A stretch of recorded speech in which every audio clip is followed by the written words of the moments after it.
What is going on, guys? DBG here, and this video we are doing an update to a video we made last year. There's actually a couple of new players and some players I forgot about last year, so I decided to make an update. This is my most popular video and it is the most overpowered players in the history of my team.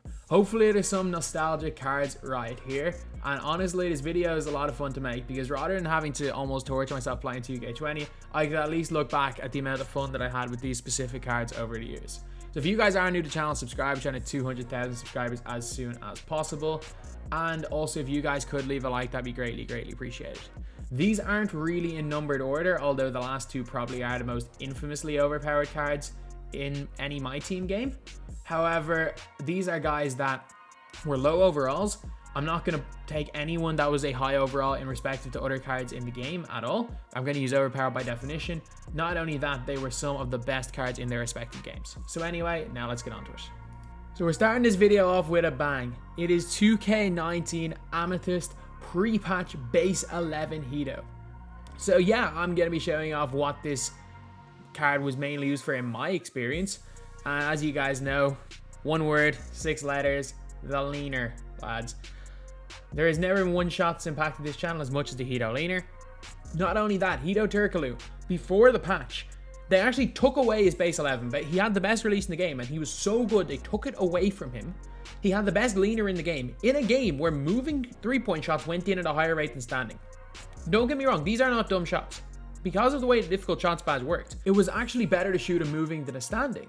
So Hedo Turkoglu, unfortunately, he wasn't the best standing shooter. He couldn't use base 11 to get that extra separation in the end of the game, but when he had base 11, he was without question the best offensive card in the game. A dribbling demi, 6'10" with the best release in the game, and the leaner. So Emerald Thon Maker. This is an old Caldy video. Last year when we put him on the list, we were talking about how Caldy's gone, and Caldy actually uploaded today. So obviously I will leave a link to anyone whose video footage is in my description, but Emerald Thon Maker 2K70 was ridiculous. This dude could handle the ball. He could shoot the 3. He could get boards. He played defense. Man, in a 5-out era, this guy was just legitimately unbelievable. He had the Slenderman build, which you might think, okay, maybe the Slenderman build isn't great because they're skinnier, but whatever way it was, he just got the best animations. He could play inside. He could play outside.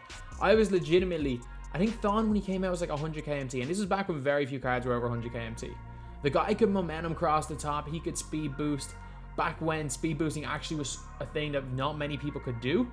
And yeah, this card, if it was in today's meta, wouldn't be the greatest thing in the world. But back in those days, when not every card could speed boost, when it was rare that a non-point card could speed boost, Thon Maker was a complete game changer.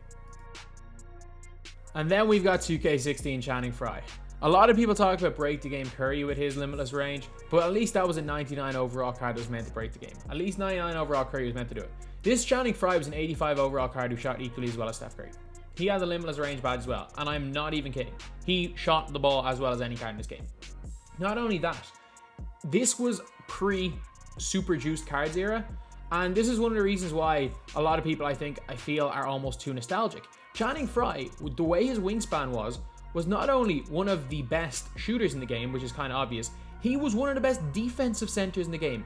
He blocked shots better than almost anybody. He moved super quick for some reason. Because nobody was particularly fast, his lack of elite speed wasn't really destroyed. And most people that use Channing Frye would have used this guy back in the day over the vast majority of diamonds in that game. 2K16 Channing Frye will go down as arguably the greatest shooter in the history of any NBA 2K game. And he was an 85 overall. Now we've got, going back to 2K13. 2K13, I only had one card from this game on my last year's version of this, and I have to put this guy in. It was Dell Curry. So this is a video from Shake and Bake, and he's not even showing the most overpowered thing about Dell Curry. He's just showing Dell Curry just in his natural habitat, shooting 3-pointers. In that game this year, contesting did not matter. It didn't. You could literally have your hand through a player, and it did not matter. You could pull up in people's face. Also, you could literally up and under with every guard in the game, so like it didn't matter who you were doing with, up and under was going to go in, but you couldn't contest anything. So the Euro step 3-pointer with Acrobat literally went in every single time. It did not matter. Like, it did not matter with Dell Curry. Dell Curry was Steph, but better. Dell Curry could do everything. He was a 70-something overall. He didn't miss from 3. He could go to the basket, he could play inside, and had basically an uncontestable jumper. This card in this game was broken. That's how good he was. And I was honestly trying to look for 2K14. I'm going to go with Harden, who I had on my list last year as well. I was trying to look for other players, but I just kept going back to Harden. This Sapphire James Harden was so good. It was a free reward card that almost everyone was able to get. I think I got him in the first day, and I wasn't very good at 2K14. This card was my 2 guard for the whole year. It didn't matter when I got Michael Jordan. He was the best shooter in the game. He didn't have the best rated stats. This was back when 85 plus was a good 3-pointer, and I think he had an 83 3-pointer, but it felt like it was a 99. The dude didn't miss. What I don't know whether it was his release or what, but 2K14 James Harden was unstoppable. He had handles, he could go to the basket, he was dunking on people, he was finishing over people in the paint. His jumper though, that's what separated him. Yeah, his rating wasn't the greatest. Yeah, he was only, I think, 86 overall. I have no idea why he was so good, but anyone who played 2K14 a lot remembers how this James Harden card was so good. And he was also a free card. And I gotta put this guy on the list again. It's 2K16 bhullar.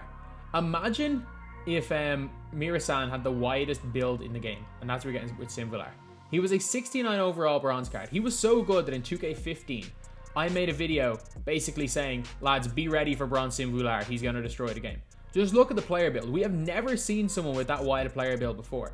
As well as that, he's literally standing dunking. And this is before the ultra juiced centers who can run around people. So this is basically in an era where not most big men can't shoot the ball. So it's not like you're going to be out here running around them running with a stretch 5 because they didn't exist back then. For that reason, it was not every single bronze team on Murasan, and it was not uncommon to see Murasan being ran against amethyst and diamond cards. Diamond was the highest tier that year, amethyst was second highest. Now we're going on to historically one of the best cards in history. 2K13 Gerald Green. I wish we could get better footage of this card, but it's very, very hard to find, especially since 2 Rose is gone. It's very hard to find 2K13 footage. But man, Gerald Green. Gerald Green was LeBron James, but better. And this was back when the market was based on how a player played in real life. So he was a silver card, so he didn't cost much contract-wise. And he wasn't playing for the Pacers. So he was the literal cheapest card in the game. Like, you could sell bronze cards and buy this card. It didn't matter how great he was. Every game you played against a Gerald Green, he was LeBron, but better. He could dunk the ball like he was LeBron. He could also shoot the ball like he was Dell Curry. This was not only the most overpowered card in the game, you could make an argument this was straight up the best card in 2K13. I dropped 120 points with him in a game 2K13, and I was terrible at that game. That's how good this Gerald Green was. And now we're going to go 2K18 Jonathan Isaac. I had him last year, but you could also go 2K19. They're broken in different ways. So 2K19 Jonathan Isaac was just a defensive monster. Both of them were rubies. 19 was definitely a better defensive player because the game was more focused on defense. So you saw a lot of people running on point guard to counter Giannis, and this year 2K18 was the blow by. So he was an unstoppable offensive player. He could just run straight by people. His release was pretty good, but he could run to the basket, he could trigger those blow-bys, and he could dunk on everybody. Also, with the way his player build was, if you literally just went herky-jerky, as in like moved up a little bit, back a little bit, eventually just almost zigzag with him, herky-jerky, zigzag going to the basket, he was unguardable. There was a reason why later on in the year, I was using pink diamonds, and even though I had a bunch of 98 overalls, it didn't matter. I was still using Jonathan Isaac. He was that good in 2K18. You thought we forgot, lads, didn't you? No, we didn't. Post-speed patch, pre-stamina patch Murasan. So basically, at the start of the year, nobody could shoot in my team. They basically made it so if you couldn't green, it couldn't go in. So everyone played zone. So Giants ruled supreme. But then they went and patched the speed. And all it did was made tall players feel like they had 99 speed. Like, Murasan legitimately may as well have 99 speed. Yeah, he couldn't shoot. Yeah, at this stage of the game, he's outdated. And unlike someone like a bhullar, who could play later on in the year, Murasan was borderline worthless in November. However, for those first couple of weeks in 2K20, there is no greater force than this Murasan. There was no counter. You couldn't 5-out because there was no bigs that could shoot well enough. No one a quick draw. The green windows were too small. There was no counter for Murasan. Heck, I started running him as the ball handler and pick and rolls at the start of the year. Passing was broken. The whole game was so broken, and all it meant for that Murasan was the most dangerous player and the greatest player in the game for the first couple of weeks. And there's no numbers on this list, but this is number 1. Pre-patch Zach LaVine. So for the first maybe 3 to 4 weeks, actually probably a couple of months of 2K15, The best card in the game was not the 99 LeBron. Heck, the best card in the game was not even the 99 Jordan. The best card in the game was the point guard rookie Zach LaVine. The best dunk animations in history. You turboed to the basket and held square. You were either guaranteed a foul or guaranteed 2 points. That is how good this LaVine was. He was the best card in the game. Back then, for the first couple of seeds, you had to use 1 silver and the rest bronzes. And then the next seed, it was, you could have, next couple of seeds, you could have 3 golds and the rest had to be silvers. However, Zach LaVine just completely changed the entire landscape of the game of MyTEAM. He was the best player, not only in those original seeds, he was the best player with 3 golds, as well as the best player unrestricted. The best player in 2K15 until the patch.